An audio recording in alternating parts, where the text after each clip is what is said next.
देवी त्वदीयचरणाम्बुजरेणुगौरीं भालस्थलीं वहति यः प्रणतिप्रवीणः जन्मान्तरेऽपि रजनीकरचारुलेखा तां गौरयत्यतितरां किल तस्य पुंसः।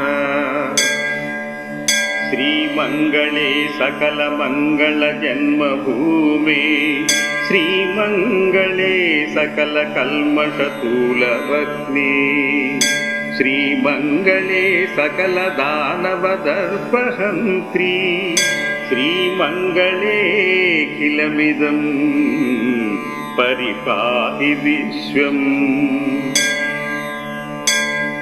विश्वेश्वरी त्वमसि विश्वजनस्य कर्त्री त्वं पालयत्यसि तथा